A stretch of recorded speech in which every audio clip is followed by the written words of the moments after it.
Hey everybody, Dr. O here.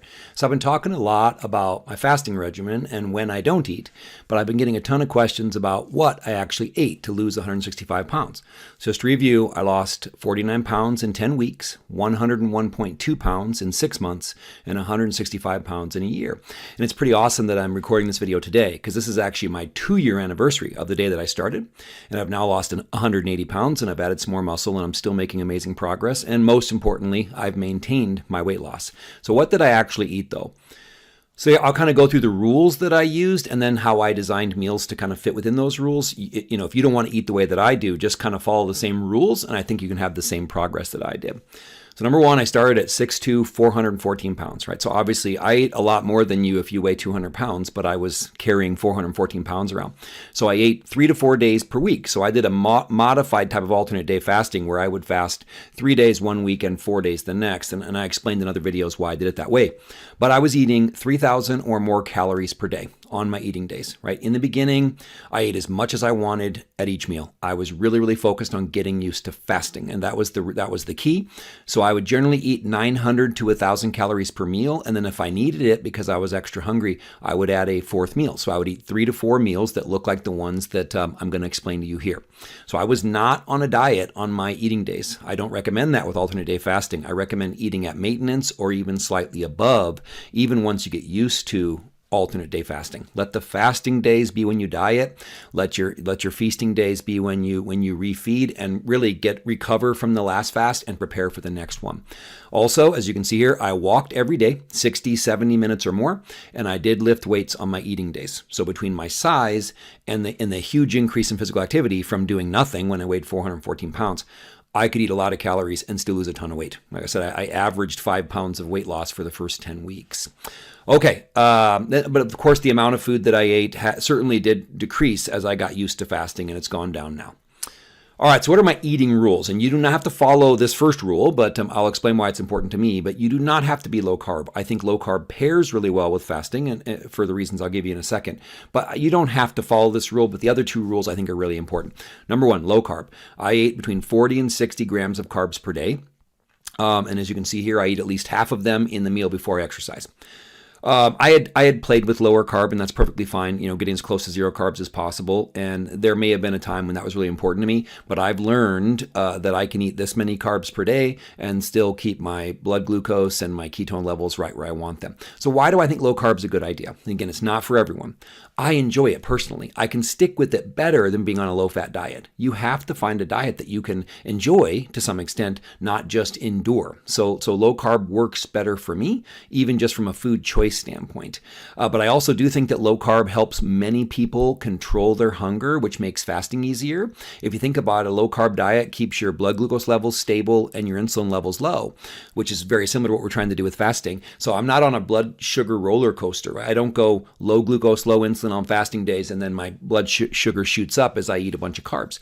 So I feel like I'm always in this fat burning mode. So I'm always burning fat, whether it's the food from my meals on my feasting days or lunch from 5 years ago that's stored on my body on my fasting days. So that's why I like low carb, but completely understand if it's not for you. Rule number 2, though, I think is important. No matter how you eat, protein is the key. So I aimed for at least 40 grams of protein at every meal. But remember, I was very large, and I'm still big. Right? I'm still 6'2", 220 pounds. So I aimed for 40 grams of protein at every meal. My goal, 220 grams of protein per day. It was higher at the beginning. It was more like 250 or 260, and I erred on the side of going over when I first started. But now I have it dialed in where I really do shoot for that 220 grams of protein per day. If I don't get that in my meals, I will add a low-carb whey protein shake to make sure I hit that target. So why is it so important to me that you prioritize protein? Protein keeps you full. It has what's called the highest satiety value of any of the macronutrients between protein, carbs, and fat. Protein also burns more calories because it has a higher thermic effect of food, which means that you use a larger percentage of the calories to actually digest them. So it keeps you full, burns extra calories, and the key for me is it helps to preserve lean mass while you're on a diet. Your goal should be to lose fat as fast as you can without sacrificing any lean mass, without any muscle at all. So your protein goal should be somewhere around that 1 pound of protein or 1 gram of protein per pound of body weight. That's a good goal to shoot for. if you're very overweight like I was, then you can shoot for 1 gram of protein per pound of goal weight. That might be a safer target for you. Rule number 3 is fiber. For very similar reasons, for health reasons and for helping keep you full. 10 to 15 grams of fiber at every meal was my goal. My goal was to get 50 to 60 grams per day. And if I didn't, I would use something like Metamucil. I would use a psyllium husk powder to hit my fiber goal. So why? Fiber keeps you full. So that's obviously a really good reason. It keeps you regular, so you don't have any issues with constipation. But another really cool thing most people don't know about fiber, especially fiber like psyllium husk or what's known as soluble fiber, is it carries cholesterol out of your body. Your body squirts bile into your gut. Fiber grabs it and pulls it out of you so it can help lower your cholesterol. If you've watched the video about my health transformation, you know that I was able to lower my cholesterol by 107 points, while eating the diet that I'm talking about here. And I do think that trapping some of this cholesterol and carrying out of my body using fiber did play a big role. All right, so those are the rules. What did I actually eat? So a typical breakfast for me was scrambled eggs, quite a few of them, spinach just because I love veggies and I think I needed to get the fiber, avocado, and then maybe some leftover meat from the night before. So that would be like a basic typical breakfast for me. Remember, I said I'd be aiming for a 900 to 1,000 calorie meal. You would need to scale that based on how many calories you eat. Occasional breakfast treats, so I'll share some kind of exceptions to the rules as I go through it. I found these zero net carb bagels on a website called Thin Slim Foods, no affiliation at all. I like their cinnamon one. They have a plain one too, but 90 calories, zero net carbs, 14 grams of protein, lots of fiber. Just liked it. So these bagel, you have to enjoy your food too. These bagels, I would either put cream cheese or almond butter on them. So that was kind of an occasional breakfast treat. Also, my wife makes these really good breakfast burritos. So I would, she makes them for the family and they use regular tortillas because they're not on the same diet as me. But I use these Mama Lupe's zero carb tortillas usually. There's also a Carb Smart tortilla that I know I've played with. There's lots of different low carb tortillas, but I would eat some of these. So they'd have scrambled eggs and breakfast sausage and a bunch of veggies in them. So that was another really good breakfast for me that I really enjoyed. The cool thing about my diet is I really enjoy everything I eat. There's not like a flavor explosion every time I eat, but I enjoy every meal. I'm not like sick of eating these things. I really do enjoy them. All right, so what's a lunch look like? Salad, bunch of greens with chicken, bunch of chicken, and then olive oil for the healthy fats, and then macadamia nuts. See, macadamia nuts I think are the best low carb nut out there. I really like them. They're kind of expensive, but good way to get some healthy fats. Then I really like this Good Culture. Again, no affiliation with anything here, but Good Culture cottage cheese. It's just if you don't have this in your area, just a lower carb cottage cheese. Basically, half as many carbs here as you'd find in a typical cottage cheese, and 19 grams of protein, which is pretty sweet. So that's what a typical lunch would look like. Lunch on the go, so a few days a week I'm gone during lunch, and if I'm eating, I use this keto bread. I just buy it at Walmart, but there's lots of low-carb breads out there as well, so I could make a low-carb sandwich or a wrap using those low-carb or zero-carb tortillas. So it might be, deli meat and cheese. I make this wrap that's a chicken bacon ranch wrap, so a little bit of cheese, a little bit of bacon, and then a bunch of chicken, and then some ranch that my wife makes, but those are some really good lunches on the go for me. And then here's another one I really like as well. We buy these at Costco. Again, I don't know if you have a Costco in your area, but just it's an apple and Gouda cheese chicken sausage, basically like a bratwurst type of thing that I could eat just as is, or put them on a wrap, or put them on the low carb bread. So you might have to find something else in your area, but similar, just a type of thing. Pretty easy thing to eat for lunch. And then what's a typical dinner look like? Just meat and veggies, right? That's basically what most meals are. I might add a low-carb bread or a tortilla or something, but I'm mainly eating meat and vegetables. So steak, salmon, chicken, and then I might also use those tortillas. You see, I really like them. They're also higher in protein and higher in fiber and low calorie. Some of those normal tortillas are like 200 calories. It's just, way too many. But so I might do soft shell tacos with either ground beef or chicken, those types of things. But then lots of veggies. You see broccoli, asparagus, kale, lettuce, peppers. You see here, my family really loves vegetables, which is great. But so looking here, I just wanted to show you that we have a garden in our backyard. So we grow a bunch of our vegetables. We buy the rest of the store. And then we do have a hydroponic garden inside for the winter. I live in South Dakota, so we definitely don't get to garden year round. All right, what's an occasional dinner treat? So this would be, every couple months. Also from that Thin Slim Foods website, they have zero carb pizza crust. You see here, low calorie, zero net carbs, high protein, lots of fiber. So we make like a low carb pizza. So some pizza sauce that's pretty low carb, a bunch of meat, a bunch of veggies, some cheese, and that's a really nice treat every once in a while. Just take a break from just the typical dinner or supper. So what do I drink? I've had this question as well. So first of all, I drink a lot, like whether I'm dieting or not, whether I'm fasting or eating, I'm constantly drinking, right? I always have a water bottle with me.